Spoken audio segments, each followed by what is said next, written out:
नमस्कार, मैं हूं संदीप चौधरी। आज सबसे बड़ा सवाल में मैं बात करने वाला हूं मेक इन इंडिया की। जी हां, मेक इन इंडिया। 7 साल पहले जाइए, प्रधानमंत्री बनने के बाद जो सबसे पहली सबसे अहम स्पीच दी थी प्रधानमंत्री मोदी ने, उसमें मेक इन इंडिया की बात की गई थी। 25 सितंबर 2014 को इसका गाजे बाजे के साथ ऐलान किया गया। प्रधानमंत्री ने कहा था, I want to appeal all the people world over, come make in India, come manufacture in India, sell in any country of the world but manufacture here. यानी कि दुनिया का मैन्युफैक्चरिंग हब बनाने का लक्ष्य रखा था सरकार ने, और इसके लिए बाकायदा एक चरणबद्ध तरीके से एक रणनीति बनाई गई थी। उस रणनीति में मैन्युफैक्चरिंग सेक्टर हर साल उसमें 12 से 14% ग्रोथ रेट, विकास दर की परिकल्पना की गई थी। साथ ही साथ 100 मिलियन लोग यानी कि 10 करोड़ लोगों को रोजगार देने की बात थी कि मैन्युफैक्चरिंग सेक्टर को इतना मुकम्मल कर देंगे, सारी दुनिया यहां आएगी, यहीं पर बनाएगी, यहां भी बेचेगी और दुनिया में भी बेचेगी। 10 करोड़ लोगों को रोजगार मिलेगा और साथ ही साथ जो हमारा सकल घरेलू उत्पाद है उसका 25% हिस्सा मैन्युफैक्चरिंग से आएगा। यह बात और है कि आज की तारीख में यह हिस्सा महज 16% है और 2019-20 में तो 10 साल के सबसे निचले स्तर पर चला गया था। लेकिन आज ये मैं मेक इन इंडिया की बात क्यों कर रहा हूं, आपको शेर भी ध्यान होगा। एक वो शेर बनाया था ना गैर गिरारी के साथ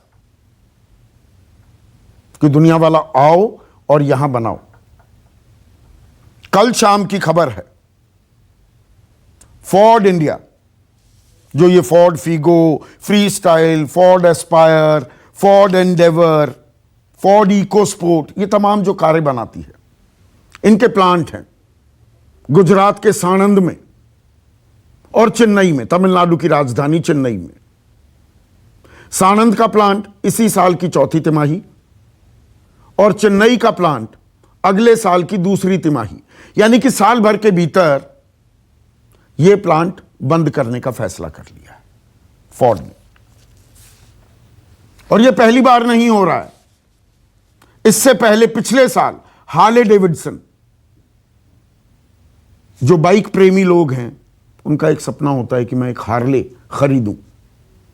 हरियाणा में जो उनका प्लांट था बावल में, उसे बंद कर दिया था पिछले साल। और 2017 में जनरल मोटर्स ने अपना उत्पादन यहां पर खत्म करके बोरिया बिस्तर बांधा, घर वापस चले गए। तो मेक इन इंडिया के मायने क्या रह जाते हैं, यह अपने आप में एक अहम सवाल है। एक तरफ तस्वीर देखिए, जो फॉरेन डायरेक्ट इन्वेस्टमेंट है, जो सीधा विदेशी निवेश भारत में आ रहा है, वो लगातार बढ़ रहा है। फेवरेट डेस्टिनेशन है इंडिया, अमेरिका और चाइना से भी ऊपर एफडीआई के मामले में। लेकिन ये एफडीआई मैन्युफैक्चरिंग में, उत्पादन में जाने के बजाय वो सर्विस सेक्टर में, वो टेलीकॉम में, रिटेल में, वहां जा रहा है। और यहां पर मैन्युफैक्चरिंग लगातार दबता जा रहा है। इसके पीछे कई वजह भी बताई गई। एक वजह यह थी कि जो ऑटोमोबाइल्स हैं, जो गाड़ियां हैं, जब जीएसटी लागू किया गया इस देश में 2017 में, तो टॉप ब्रैकेट जो है 28% का, उसमें डाल दिए गए ऑटोमोबाइल्स। कुल मिलाकर ड्यूटी बन जाती है 43%, क्योंकि एक इंप्लीमेंटेशन सेस भी होता है जो 1 से 22% तक जाता है। कि टैक्स की मार इतनी है कि भारत में उत्पादन करना फायदेमंद नहीं है, ऐसा कंपनियों का मानना है। $2 अरब यानी कि 15,000 करोड़ के करीब का नुकसान हुआ फोर्ड को, और इसीलिए वो जा रहे हैं 4,000 लोगों की तो सीधे नौकरी जाएगी। 40,000 लोग जो डीलरशिप हैं देश के अलग अलग हिस्सों में, उनकी नौकरी पर तलवार लटक गई। और जो एंसिलरी इंडस्ट्रीज हैं, जो फोर्ड कंपनी को सप्लाई करती थी, भाई वाइपर बनते हैं, टेल लाइट्स हैं, रिम हैं, टायर हैं, उन सब पर असर अलग। पर यह छोटा असर है। असर मैन्युफैक्चरिंग सेक्टर पर क्या पड़ रहा है? जहां 10 करोड़ रोजगार मुहैया कराने की बात थी, वहां पर 2 करोड़ 4 लाख नौकरियां चली गई। और मैं कोरोना काल को इसमें जोड़ नहीं रहा हूं, मैं जनवरी 2020 तक का आंकड़ा दे रहा हूं। 2020 तक, 2015 से 2020, 2 करोड़ 40 लाख नौकरियां मैन्युफैक्चरिंग सेक्टर में चली गई। 1 करोड़ 10 लाख गई कोरोना के टाइम पर, उनको मैं अभी जोड़ नहीं रहा। तो जो ये शेर, ये बब्बर शेर हमने बनाया था, जिससे रोजगार के अवसर सृजित होने थे, पैदा होने थे, क्या वो कहीं और जाते जा रहे हैं? और आज की तारीख में हमने मेक इन इंडिया को बड़ी आसानी से एक शक्ल दे दी है आत्मनिर्भर भारत की। फिर पुराने ढर्रे पर हम चले गए कि यहीं की जो कंपनियां हैं, आजकल पीएलआई बहुत चल रहा है ना। अभी 2 दिन पहले केंद्रीय मंत्री पीयूष गोयल आए थे, टेक्सटाइल इंडस्ट्री को पीएलआई के तहत 10,683 करोड़ की घोषणा की गई। तो देश में ही जो कंपनियां हैं उन्हीं को आप इंसेंटिव दोगे, तो ये जो लिबरलाइज्ड इकोनॉमी, आर्थिक सुधारों की बात थी, वो कहां चले जाते हैं? यहीं की कंपनियों को सब कुछ दोगे तो बाहर से जो बुला रहे थे लोगों को, और दुनिया में एक पावर आप बनने वाले थे, तो ऐसे में भारत कहां रह जाता है? यह एक गंभीर सवाल है। पर इस देश में हर गंभीर सवाल पर राजनीति जरूर आती है, और राजनीति भी आई। वैष्णो देवी की यात्रा पर निकले थे कल कांग्रेस के वरिष्ठ नेता राहुल गांधी। चलो बुलावा आया है, माता ने बुलाया है, और चुनाव भी तो आया है, इसलिए वैष्णो देवी गए। आज जम्मू में उन्होंने अपने कार्यकर्ताओं को संबोधित किया और कहा, 3 देवियों का जिक्र किया, मां दुर्गा, मां सरस्वती और मां लक्ष्मी, कि इन तीनों की शक्तियां कम की जा रही हैं। मां दुर्गा के बारे में वो कहते हैं कि ये ताकत का प्रतीक है, तो देवी लक्ष्मी लक्ष्य को प्राप्त करने की शक्ति का प्रतीक है, और देवी सरस्वती ज्ञान का प्रतीक है। लेकिन सरकार ने अपनी नीतियों, नोटबंदी और जीएसटी के चलते इन शक्तियों को क्षीण कर दिया है। सुनिए क्या कहा राहुल गांधी ने। नोटबंदी से हिंदुस्तान में मां लक्ष्मी की शक्ति बढ़ी या घटी? घटी। जो किसानों के नए कानून आ रहे हैं, उन कानूनों से दुर्गा माता की शक्ति बढ़ी या घटी? नुकसान हुआ, उनका चोट पहुंची। जब हिंदुस्तान के हर इंस्टीट्यूशन में, हर कॉलेज में, हर स्कूल में आरएसएस का व्यक्ति बैठाया जाता है, तो सरस्वती माता की शक्ति बढ़ती है या घटती है? ऐसे में आज का सबसे बड़ा सवाल, फोर्ड भी गया, मेक इन इंडिया का क्या हुआ?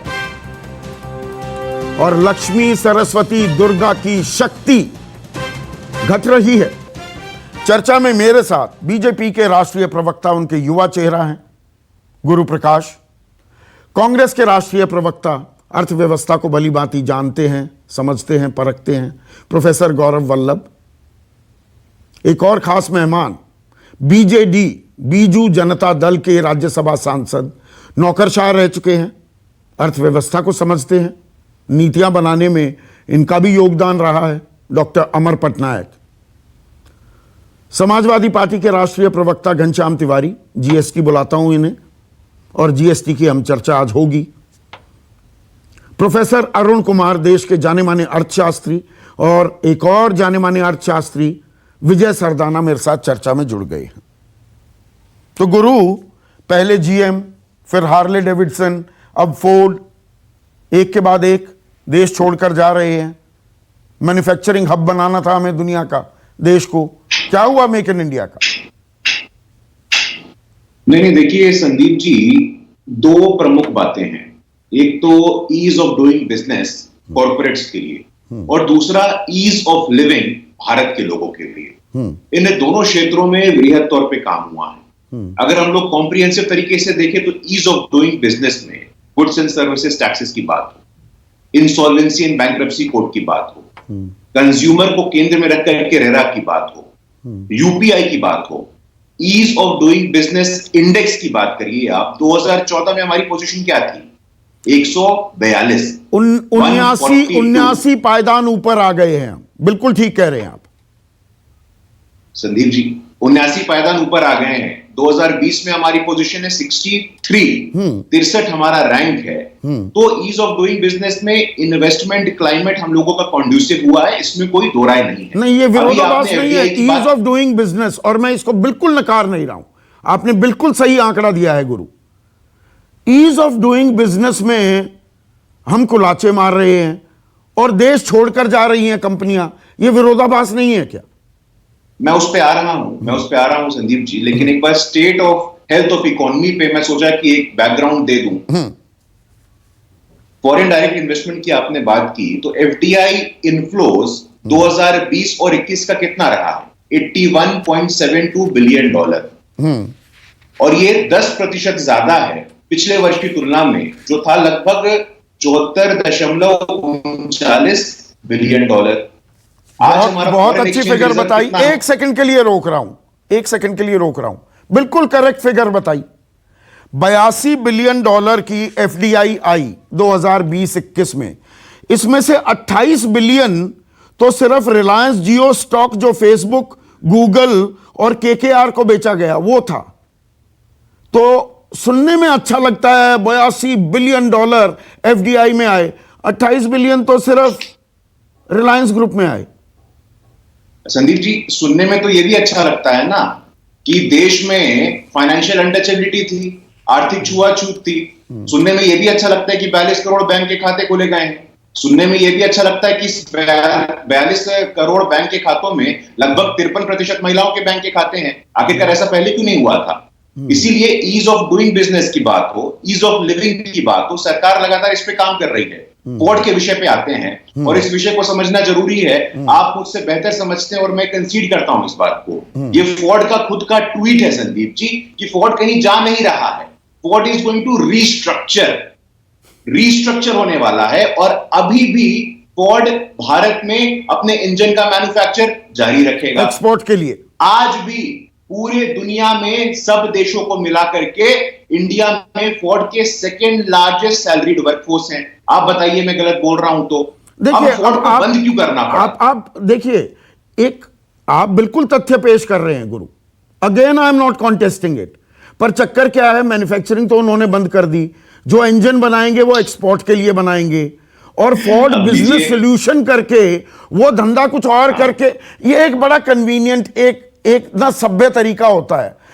मेरी आपकी लड़ाई हो तो जाहिल लोग तो आपस में एक दूसरे को गालियां देने लगेंगे और कॉलर पकड़ने लगेंगे, और सभ्य आदमी कहेगा कि भैया ठीक है गुरुजी, आपके साथ अच्छा धंधा है, इसको आगे बढ़ाएंगे, दूसरे तरीके से बढ़ाएंगे, फिलहाल के लिए नमस्कार।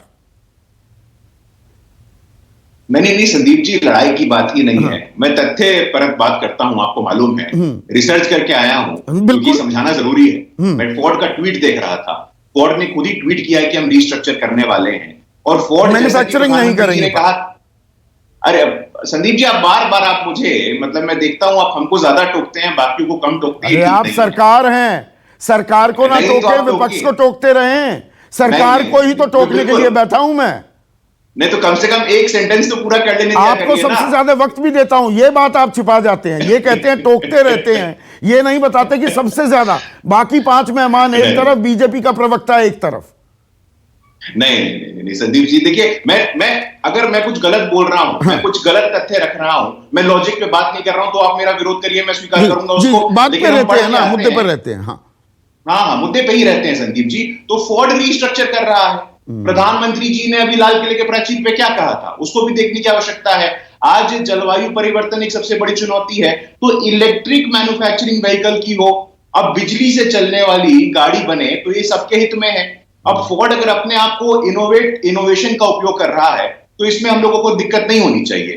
अब देखिए फोर्ड के साथ दिक्कत क्या थी, फोर्ड का प्रोडक्ट और उसका मार्केटिंग, जब उसमें कमियां हुई तब उनको इन चुनौती का अच्छा, सामना यही करना पड़ा, हार्ले नहीं करना डेविडसन के पड़ा। साथ था, यही जनरल मोटर्स के साथ था। अब लीजिए, अब मैं आपको आंकड़ा दे रहा हूं ना। देखिए, हम लोग पहले 5 महीने की बात करते हैं इस वित्तीय वर्ष की, फाइनेंशियल ईयर 2022 में फोर्ड ने कितने यूनिट बेचे और किया ने कितने यूनिट बेचे हैं। फोर्ड ने मात्र 15,818 यूनिट बेचे हैं इस वित्तीय वर्ष के पहले 5 महीने में। वहीं किया, जो कि 2 वर्ष पहले आया है, किया 2 वर्ष पहले आया है, उन्होंने 73,942 यूनिट बेचा है। अब जब आप इनोवेट नहीं करिएगा, किया जो कि 2 साल पुरानी कंपनी है, वो फोर्ड से अच्छा कर रही है। फोर्ड तो वन ऑफ द पायनियर्स था। हमको याद है कि फोर्ड, डेवू, हुंडई ये लोग साथ में आए थे। लेकिन जब तक आप इनोवेट नहीं करिएगा, जब तक आप रिस्ट्रक्चर नहीं करिएगा, जब तक आप out of the box thinking नहीं करिएगा, तब तो आप अप्रासंगिक हो जाइएगा ना संदीप तो जी। ये मेक और इन वहीं इंडिया दूसरी का क्या हो कंपनी की रहा बात है? करते हैं। आप मूल सवाल को इन सारे फैक्ट्स में पीछे धकेल गए। मेक इन इंडिया जो 25 सितंबर नहीं, 2014 को वो शेर, गैर और गिरारी के साथ जो दहाड़ रहा था, 100 मिलियन यानी कि 10 करोड़ रोजगार सृजित होने थे। 2 करोड़ 40 लाख तो जनवरी 2020 तक घट गए जॉब्स। मैन्युफैक्चरिंग श्रिंक कर रहा है। 2019 में सबसे निचले स्तर पर आ गया हमारा मैन्युफैक्चरिंग, जिसको 25% सकल घरेलू उत्पाद पर लेकर आना था। संदीप जी, ऐसा है कि देश की जनता, देश के 135 करोड़ लोग ना, आप इनको टेकन फॉर ग्रांटेड नहीं ले सकते हैं। अगर नौकरियां नहीं होती, लोग बेरोजगार होते, तो आज हम वहां बैठे नहीं जहां हम बैठे हैं। 2014 हो, 2019 हो, लोगों ने भारी जनादेश के माध्यम से मैं आशीर्वाद क्यों दिया है संदीप अच्छा, जी? ये नौकरियां, ये कैसे? गलत है इसका मैं बताता हूं। नहीं, मैं बता रहा हूं ना आपको। अगर मुद्रा के आधार पे 29 करोड़ लोगों को स्वरोजगार का अवसर मिला कि नहीं मिला, 42 करोड़ बैंक अकाउंट खुला कि नहीं खुला, और मैं बार बार बोल रहा हूं, हमारे लिए 42 करोड़ बैंक अकाउंट्स में कितने पैसे हैं? 42 करोड़ बैंक अकाउंट के माध्यम से आज कितने पैसे हैं उन अकाउंटों में? उन अकाउंटों में कितने पैसे? नहीं, ये बात बताना जरूरी है। देखिए, अगेन 42 करोड़ आपने खाते खोले, कोई शक नहीं, बड़ा अच्छा काम किया। उन खातों में आज की तारीख में पैसे कितने हैं? आपने मुद्रा लोन की बात की, एक सेकेंड। 29 करोड़ लोगों को मुद्रा लोन मिले, 15 साढ़े 15 लाख करोड़ रुपए दिए गए। आंकड़ा बनता है 47,000 रुपए में आदमी का रोजगार खड़ा हो गया। सीधा गणित है। गणित गलत हो तो बताइए। नहीं, आप कहां गलत बोल रहे हैं? लेकिन आपने बहुत सटीक पॉइंटेड प्रश्न पूछा है और मैं पॉइंटेड जवाब दूंगा कि 42 करोड़ बैंक खातों में कितने पैसे हैं। तो मैं बता देना चाहता हूं कि क्यूमुलेटिव डायरेक्ट बेनिफिट ट्रांसफर से 51 केंद्र सरकार के मंत्रालय हैं, 363 स्कीमें हैं और 13 लाख करोड़ पैसे 42 करोड़ बैंक अकाउंट में सीधे ट्रांसफर हुए हैं। और ये डेटा, ये आंकड़ा सरकार का है, 13 लाख तो मतलब हम आत्मनिर्भर हो गए, मेक इन इंडिया करने की जरूरत नहीं। अब संदीप जी, आप ये जो है ये प्रक्रिया ठीक नहीं है। मैं जब कह रहा हूं आपको कि जब आपने मुझसे पॉइंटेड सवाल पूछा कि 42 करोड़ बैंक खातों में पैसे ही नहीं है, अरे भाई 42 करोड़ बैंक खातों में 13 लाख करोड़ रुपए हैं। और बार बार जब ये सवाल खड़ा होता है रोजगार का, तो हम लोग कहते हैं ना कि 2014 में हमें जनादेश मिला, 2019 में हमें उससे बड़ा जनादेश मिला। उसके पीछे का कारण क्या है? जनधन, आधार, मुद्रा के द्वारा हम लोगों ने स्वरोजगार पैदा किया है संदीप जी। स्वरोजगार आपने पैदा किया है, पर रोजगार का क्या? ये फोर्ड का जाना क्या मायने रखता है? या बात का बतंगड़ बनाया जा रहा है? जो बात गुरु कह रहे हैं, गौरव वल्लभ, कि 2014 से भी बड़ा मैंडेट 2019 में मिला है। परेशानी कहां है? अब राहुल गांधी मां दुर्गा को इन्वोक करते हैं, मां सरस्वती, मां लक्ष्मी को, कि इनकी शक्ति कम होती जा रही है। देवियों की शक्ति कम होती है क्या? संदीप जी, 2017 से चालू करते हैं और आप क्रोनोलॉजी समझिए। चालू होता है यूएम मोटरसाइकिल, जो एक प्रतिष्ठित कंपनी है, वो बोरिया बिस्तर बांध के चले जाते। फिर आता है वॉल्क्सवैगन का मान ट्रक, वो अपना बोरिया बिस्तर बांध के चले जाता है। ये 2017।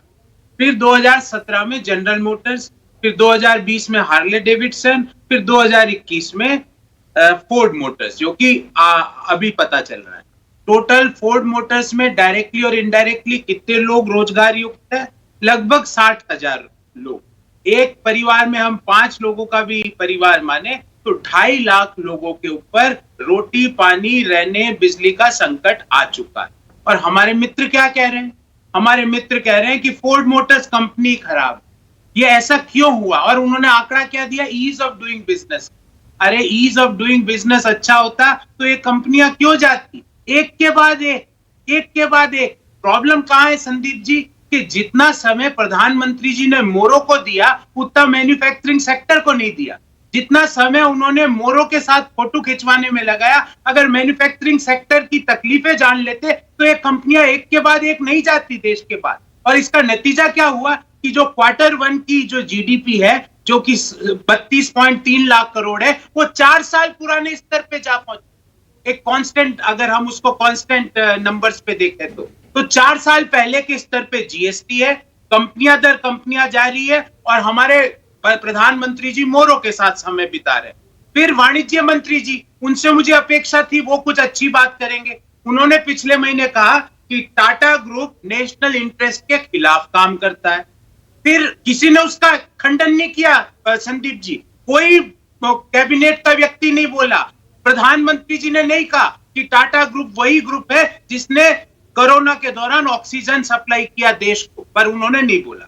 फिर अभी आरएसएस, जो कि इनकी मातृ संगठन है, उसने कहा इन्फोसिस हेल्प्स टुकड़े टुकड़े गैंग। इन्फोसिस मदद करता है नक्सलाइट्स की। ये तो इनका दृष्टिकोण है। अब आपने नहीं, आप कंफ्यूज हैं क्या थोड़े गौरव वल्लभ? ये सरकार विदेशी कंपनियों के खिलाफ है कि देसी कंपनियों के?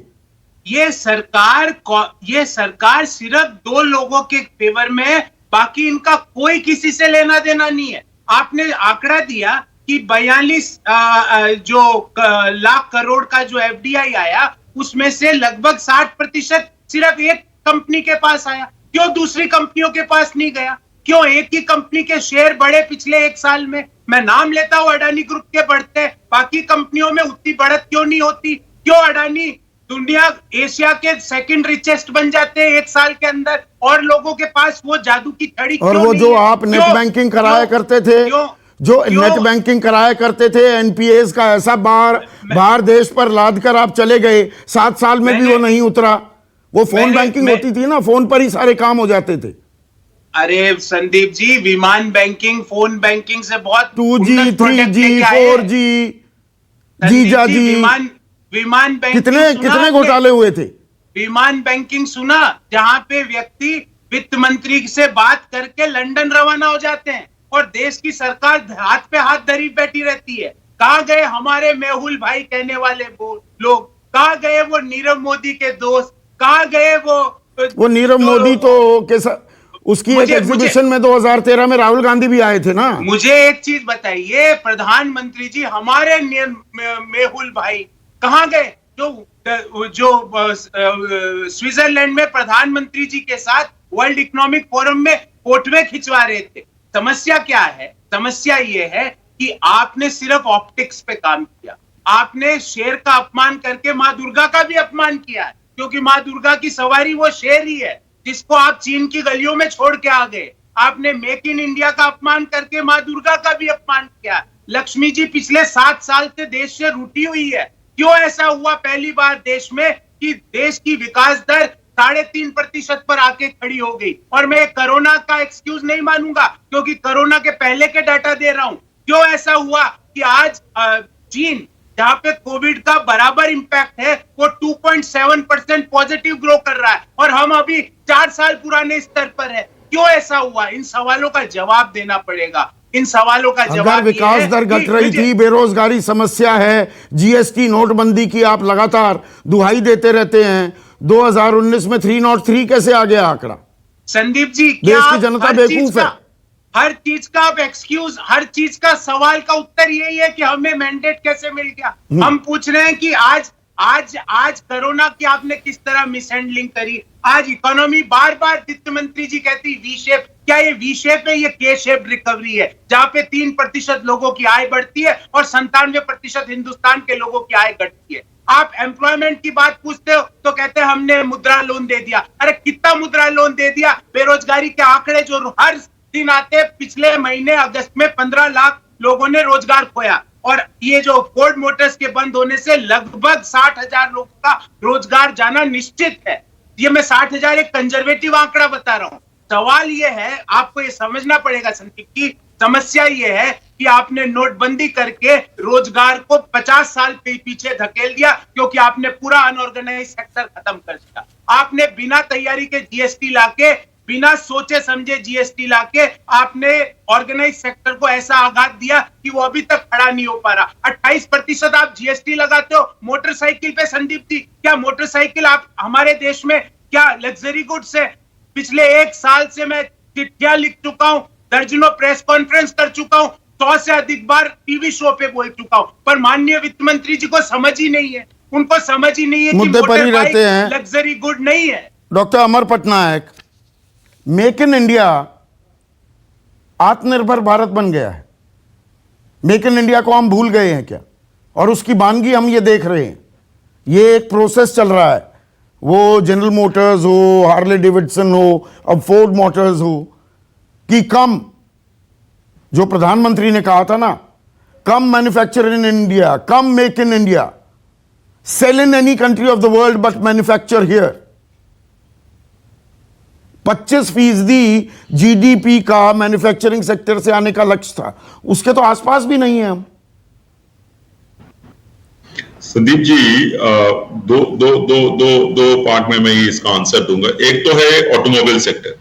ऑटोमोबाइल सेक्टर आप तो जानते हैं, उनका कंट्रीब्यूशन करीबन 8%, 7-8% तक रहा है जीडीपी में स्ट्रेट, और उसमें जब ग्रोथ होता है तो उसको माना जाता है कि इकोनॉमी का रिकवरी उसी से आता है। वन ऑफ द इंडिकेटर्स उसको मानते हैं। तो अभी जो ऑटोमोबाइल सेक्टर में हुआ है, 2 चीज है। एक, आप जो बोल रहे हैं मेक इन इंडिया या आत्मनिर्भर, उसमें आप conducive environment, ease of doing business, आप conducive environment, investment climate India में कर सकते हैं, लेकिन मार्केट को तो आप चेंज नहीं कर सकते। तो अभी जब इलेक्ट्रिक ये व्हीकल में फॉसिल फ्यूल से इलेक्ट्रिक की तरफ जा रहा है, तो मुझे लगता है कि जीएम मोटर्स हुआ या अपना अभी का जो हुआ फोर्ड, इनको तो इलेक्ट्रिक, अभी आपको पता है कि फोर्ड जो है यूरोप में लास्ट ईयर 6 यूनिट्स बंद किया है, तो और उनको रिस्ट्रक्चरिंग में वो इलेक्ट्रिक व्हीकल की तरफ जा रहे हैं।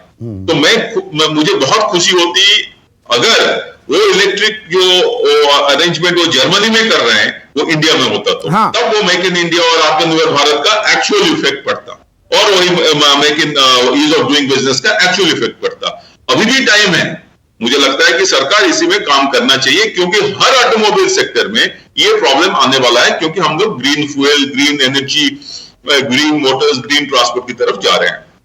लेकिन मैन्युफैक्चरिंग सेक्टर में और एक ऑटोमोबाइल सेक्टर में जो आपने पहले जिक्र किया उसका कि 28% जीएसटी, तो फोर्ड मोटर्स का जो चीफ है वो बोल के गए हैं कि 2 चीज है, एक है टैक्सेशन और हाई ऑयल प्राइसेस। ये दोनों में तो जो उनको खरीदने वाले हैं वो है नहीं।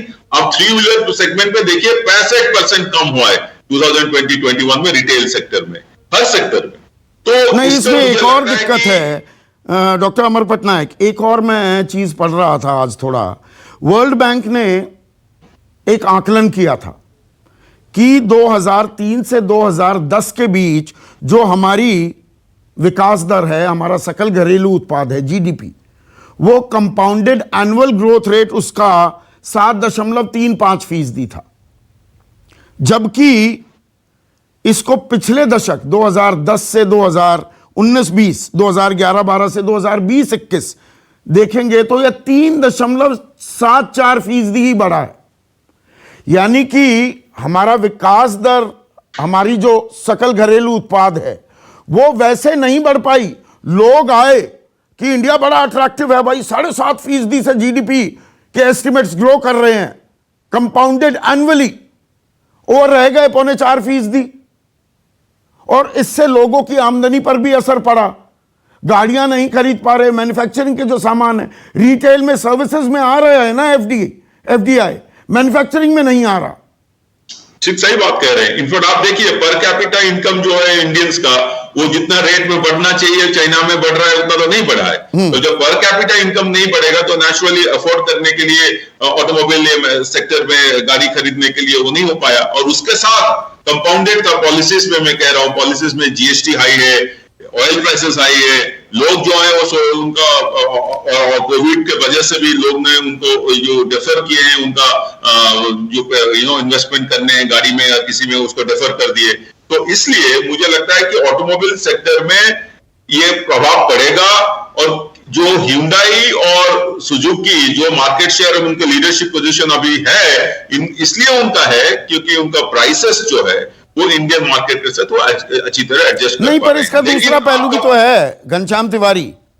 अब ये फोर्ड वो ठीक कह रहे हैं गुरु कि ढंग से अपनी कंपनी नहीं चला पाए, 15,000 यूनिट आप बेच पा रहे हो, 15,000 करोड़ का आपने नुकसान कर लिया, आप कंपनी नहीं चला पाए। किया तो चला रही है ना, 2 साल पहले कंपनी आई, तो सर्वाइवल ऑफ द फिटेस्ट होता है बाजार में। और यहां पर जो आना चाहता है वो आए। ईज ऑफ डूइंग बिजनेस में हमने जबरदस्त छलांगे लगाई हैं। और बाकी हम अपने ही देश के लोग जो हैं, प्रोडक्शन लिंक्ड इंसेंटिव्स जो हम लगातार अब घोषणा सरकार किए जा रही है, हमारे ही जो लोग हैं उनको और ज्यादा हम प्रोत्साहन देंगे तो मेक इन इंडिया भी होगा, आत्मनिर्भर भारत भी होगा। नमस्कार संदीप जी, आपको, आपके दर्शकों को और मेरे को पैनलिस्ट को और साथ में गणेश चतुर्थी की शुभकामनाएं। 2 बातें कहूंगा। पहले तो वॉल स्ट्रीट जर्नल ने 2 घंटे पहले जो अपनी हेडलाइन में छापा है, उन्होंने फोर्ड के गुजरात प्लांट की तस्वीर छापी है, ये लिखते हुए कि किस तरीके से नरेंद्र मोदी जी जब मुख्यमंत्री थे 2011 में, तो उस प्लांट को बनाने का, को खड़ा करने का निर्णय लिया गया था। और उनकी स्टार्टिंग स्टेटमेंट है कि फोर्ड मोटर का जो डिसीजन है, it deals a blow to prime minister Narendra Modi's domestic manufacturing drive while highlighting the difficulty of foreign automakers in India. तो क्लियरली जो दुनिया पढ़ रही है वो ये पढ़ रही है, वो नहीं पढ़ रही है जो गुरु प्रकाश कह रहे हैं। उनके तो पेट में दर्द होगा। हमारे यहाँ पर क्या कारोबारियों की कमी है, उद्योगपतियों की या कार बनाने वालों की? देखिए, अगर दूसरी आप बात कीजिएगा कि देश में ऑटोमोबाइल इंडस्ट्री का जो हालत है, 11% डिक्लाइन है, ये सीएम की रिपोर्ट है। Auto sales in India decline by 11% in August 2021। कमी उद्योगपतियों की, कार बनाने वालों की नहीं है, कमी एक ऐसी सरकार की है जो 2-3 पूंजीपति को छोड़ के किसी और के बारे में सोचती नहीं है। कमी एक ऐसी सरकार की है जिसने सोचा है कि अपनी तरफ से कोई भी अर्थव्यवस्था पर दिमाग मत लगाओ, पेट्रोल डीजल के दाम बढ़ाते जाओ, आम आदमी की पेट पे लात मारो, उनकी जेब पे हाथ मारो, किसानों की जेब पे हाथ मारो और कुछ लोगों का फायदा कराते जाओ। बाकी सारी इंडस्ट्री, सारी दुनिया जो करे। कमी एक ऐसी सरकार की है जिसके इंडस्ट्री मिनिस्टर ने अभी तक, जब इतना बड़ा निर्णय हुआ है, एक बयान नहीं आया सरकार की तरफ से, एक औपचारिक बयान नहीं है। भारत की सरकार ऐतिहासिक रूप से दुनिया भर में जाती है कि आप आइए और भारत में आकर के अपने प्रतिष्ठान लगाइए, अपनी संस्थाएं खड़ी कीजिए। एक इतनी बड़ी कंपनी $2 बिलियन का घाटा सहते हुए, जिसका प्लांट गुजरात में है, तमिलनाडु में, जो 2 ऐसे राज्य जो बेहद औद्योगिक हैं, जा रही है और सरकार चुप है। सरकार क्या कर रही है? हम दिए जलाएंगे, लोग मरते हैं, हम दिए जलाएंगे, थाली बजाएंगे। तो सरकार के पास कोई अर्थव्यवस्था की नीति नहीं है। जहां तक सरकार के दावे हैं, जनधन अकाउंट की आपने शुरू में बात की, उसकी के दावे देख लीजिए। बिहार में जनधन अकाउंट जो बहुत ज्यादा है, औसतन उसमें 3,000 का खाता है। औसतन देश भर में जो एवरेज है जनधन अकाउंट का 3,000, 4,000। ये स्कीम 2012 से पहले आरबीआई ने शुरू की थी, उसको आपने जनधन कह दिया, ठीक है, आपने उसमें आंकड़े बढ़ा दिए। क्या ये आपकी सरकार की उपलब्धि है? बेरोजगारी बढ़ी हुई है, आप कहते हैं जनधन है। इस देश में कौन सा ऐसा युवक है जो 45,000 में कोई मुद्रा लोन के जरिए स्वरोजगार के अवसर पैदा किए जा रहे हैं ना? आप जय शाह जी को दे दीजिए मुद्रा लोन, 45,000 में कम से कम इंग्लिश बोलना सीख जाएंगे। ये कौन सा तरीका है कि आप जय शाह को बीसीसीआई का अध्यक्ष बनाइएगा और आम गरीब आदमी जो पेट पाल करके अपने बच्चे को पढ़ाता है, उसे नौकरी नहीं मिलती है, तो उसको कहेंगे 40,000 रुपए लो और मुद्रा लोन से अपना रोजगार खड़ा करो। और प्रधानमंत्री उदाहरण देंगे कि पकौड़े तले जा सकते हैं। समूची भारतीय जनता पार्टी देश के युवकों की शिक्षा को धता मानती है और वो चाहती है कि 40-50 हजार रुपए लो और रफा दफा हो। किसान 500 रुपए लो, रफा दफा हो। हमें तंग मत करो, हम वो करेंगे, हम अपने हिंदू मुस्लिम एजेंडे पे रहेंगे, हम झूठे प्रचार करते रहेंगे, प्रधानमंत्री को महान बताते रहेंगे। जितने पैसे प्रधानमंत्री प्रचार में खर्च होते हैं उतने पैसे आप मुद्रा लोन में दे दीजिए लोगों को, उतने पैसे आप जनधन में दे दीजिए लोगों को। आप तो प्रचार करते ही नहीं है ना, आप बड़ी बड़ी रैलियां करते ही नहीं है। बिल्कुल स्पष्ट है संदीप जी, इस देश में एक ही पार्टी है जो ऐतिहासिक रूप से अमीर है, जो हर 2 साल में जिसकी अपनी आय डबल हो जाती है। नहीं, अभी आप सरकार में चर्चा नहीं करते, तो थोड़ा गरीबी का आलम आ गया है। सरकार आ जाएगी, ये सरकार थी तो कौन से पैसे की कमी थी? इस देश में 97% लोग, सभी तमाम आंकड़े कह रहे हैं 97% लोग, 97% परिवार गरीब हो रहे हैं। अमीर कौन हो रहा है? जिस किसान को इन्होंने कहा कि 8 साल में उसकी आय डबल कर देंगे, वो सड़क पर है, ठंडे में, जाड़े में, बरसात में, गर्मी में उसके सिर फोड़ रहे हैं। अमीर तो कोई चुनिंदा लोग हो रहे हैं। मैं सिर्फ इतना कह रहा हूं, फोर्ड के आने से, फोर्ड के जाने से इस सरकार को कोई फर्क नहीं पड़ता, क्योंकि सरकार के पास अर्थव्यवस्था को लेकर के, रोजगार को लेकर के, इंडस्ट्रियलाइजेशन को लेकर के कोई सोच, आप ये कह रहे हैं सरकार को फर्क नहीं पड़ रहा है। प्रोफेसर अरुण कुमार, सरकार को फर्क नहीं पड़ रहा है। मैं भारत की छवि एज अ मैन्युफैक्चरिंग डेस्टिनेशन, जो हम बनने के लिए 6-7 साल से तैयारी कर रहे हैं, भाई सबसे बड़ा मैन्युफैक्चरिंग हब चीन था। चीन की आर्थिक शक्ति की बिना मैन्युफैक्चरिंग थी, वो हम बनना चाह रहे थे। उस पर डेंट पड़ा है क्या, जो ये लगातार एक सिलसिला बना है? अब फोर्ड भी बाहर जा रहा है, या वो फोर्ड की अपनी अंदरूनी दिक्कतें थी, वो जा रहे हैं तो जाएं।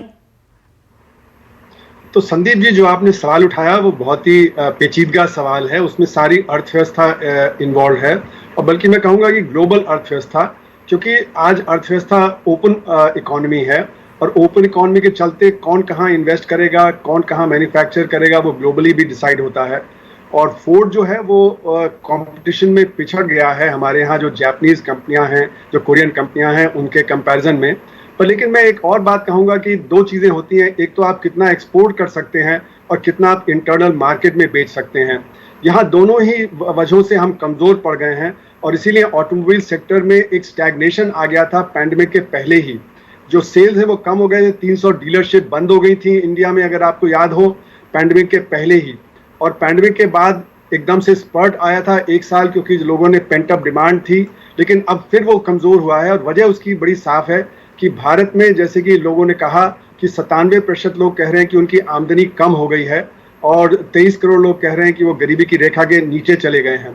और दिल्ली का जो सोशियो इकोनॉमिक सर्वे था 2018 का, वो दिखाता है कि 98% लोग दिल्ली में, 98% जो परिवार हैं दिल्ली में, वो 50,000 रुपये से कम खर्च करते हैं, और 90% है जो 20,000 रुपये से कम खर्च करते हैं। तो ये डिमांड जो है वो ज़्यादा 3% लोगों की डिमांड है हमारे यहाँ, जो पैसेंजर व्हीकल्स खरीद सकते हैं। और वहाँ पे भी चोट आई है, क्योंकि जैसे आपने कहा संगठित क्षेत्र में भी नौकरियाँ कम हो गई, और जो हमारी अर्थव्यवस्था है उसको जैसे आपने कहा शॉक एक के बाद एक लगे, और उससे भी बहुत ज़्यादा जो असर हमारे यहाँ है कि हम एक्सपोर्ट में सक्षम नहीं हो पा रहे हैं, और इसीलिए एक्सपोर्ट भी हमारे स्टैग्नेशन पे रहे हैं 6-7 साल से। नहीं, तो पर इस सब में देखिए, मैं कंपनी स्पेसिफिक बात नहीं कर रहा हूं, पूरी अर्थव्यवस्था, अंतर्राष्ट्रीय जी हाँ, जो समुदाय है उसकी नजरों में भारत की छवि क्या बनती है, और क्या एक असमंजस है कि हम 2014-25 सितंबर को मेक इन इंडिया की ताल ठोकते हैं, सबको न्योता देते हैं, आइए यहां बनाइए, चाहे बाहर भी बेचिए, और यहां तो बनाइए ही बनाइए। अब हम कहने लगे हैं आत्मनिर्भर भारत, सेल्फ रिलायंट भारत। हमारा जो कंफ्यूजन है, वो गिर गया है। 2012-13 में हमारा इन्वेस्टमेंट पीक किया था 36.5% पे, और वो गिर के फिर 30% से कम हो गया था, और पैंडेमिक के दौरान तो और कम हो गया था। तो जब तक इन्वेस्टमेंट नहीं बढ़ेगा तो कैसे हमारा वो बढ़ेगा? दूसरा, जब तक हम इंफ्रास्ट्रक्चर नहीं प्रोवाइड करेंगे सही, तो एक्सपोर्ट भी जो सही नहीं होगा। और इसीलिए जो चीन से कैपिटल बाहर निकला भी था, वो वियतनाम गया, बांग्लादेश गया, वो भारत नहीं आया। तो हमारी जो कमजोरी रही है वो इंफ्रास्ट्रक्चर में, टेक्नोलॉजी में, शिक्षा में, और हमारी कमजोरी रही है इन्वेस्टमेंट में। तो ये जो नहीं, हमारी ग्रॉस फिक्स्ड कैपिटल फॉर्मेशन जो है प्राइवेट सेक्टर की, वो कहाँ 31.5% थी, वो घटकर 28% के करीब आ गई। जी हाँ, इसीलिए जब आपका इन्वेस्टमेंट नहीं बढ़ेगा तो फिर मेक इन इंडिया कैसे होगा? जब तक कि इंफ्रास्ट्रक्चर बेटर नहीं होगा तो एक्सपोर्ट बेटर नहीं होगा। तो इसमें हमें इन्वेस्टमेंट जो है उसकी तरफ ध्यान देना पड़ेगा। और जो फॉरेन डायरेक्ट इन्वेस्टमेंट है वो तो हमारे टोटल इन्वेस्टमेंट का 8-9% ही है। तो हमें इंटरनल इन्वेस्टमेंट को बढ़ाना है, ठीक उसके है। लिए डिमांड विजय सरदाना, जनरेट करना जरूरी है। हाँ विजय सरदाना, क्या ये एक चिंता का सबब है? देखिए इस बात को तो डिनाई नहीं कर सकते, मैन्युफैक्चरिंग सेक्टर रोजगार देने का एक बड़ा जरिया है। 10 करोड़ रोजगार मुहैया करने थे, 2 करोड़ 40 लाख तो बल्कि चले गए। और जो 25% की हमारे जीडीपी की हिस्सेदारी मैन्युफैक्चरिंग की बने, वो तो 16% पर है।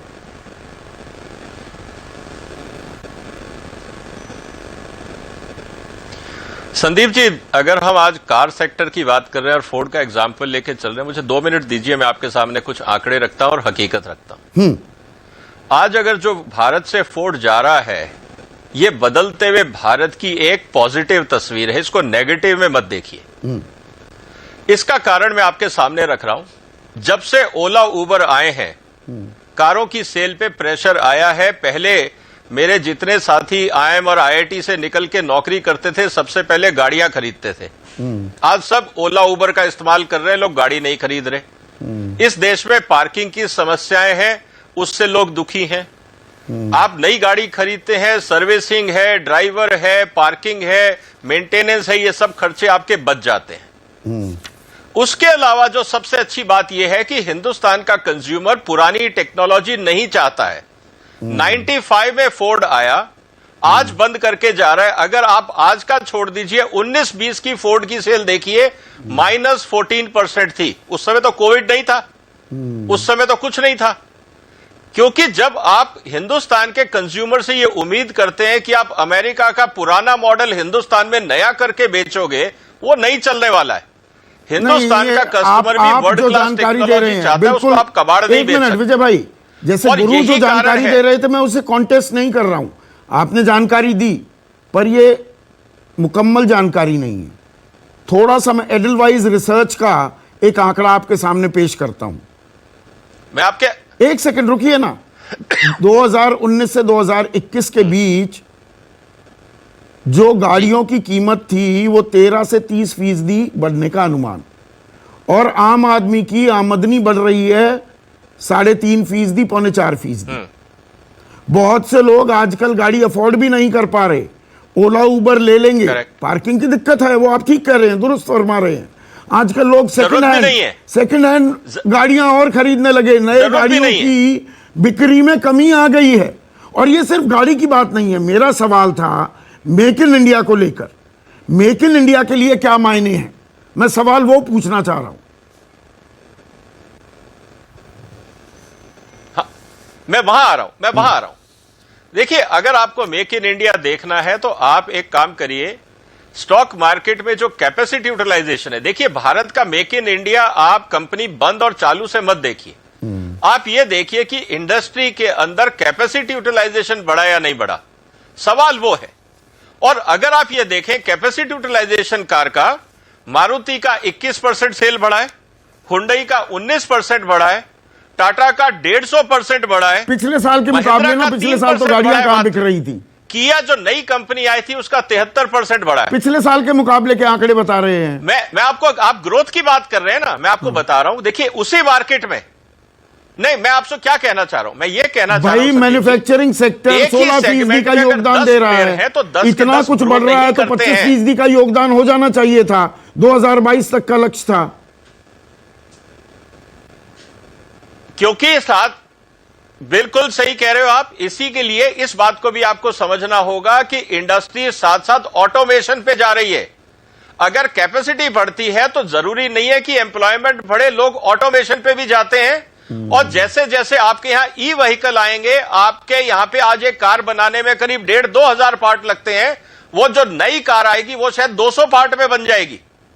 तो जिस तरह से टेक्नोलॉजी बदलती है, इंडस्ट्री बदलेगी, उस हिसाब से हमें अपने स्किल बदलने पड़ेंगे, रोजगार के तरीके बदलने पड़ेंगे। और मैं एक उदाहरण देता हूं आपको, चाइना ने पिछले साल अपने यहां पे 29 तरह के नए जॉब क्रिएट किए हैं, नए जॉब कैटेगरी, मतलब drone operator, video games player, AI technician, ये नई कैटेगरी आएगी जो पुराने कॉलेजेस में नहीं पढ़ाई जाती। तो टेक्नोलॉजी के साथ साथ हमें अपनी स्किल को बदलना होगा ताकि हम बदलती हुई दुनिया के साथ नए जॉबों के अंदर एडजस्ट कर सकें और आगे बढ़ सके। गौरव वल्लभ 30 सेकंड्स। जी संदीप जी, कैपेसिटी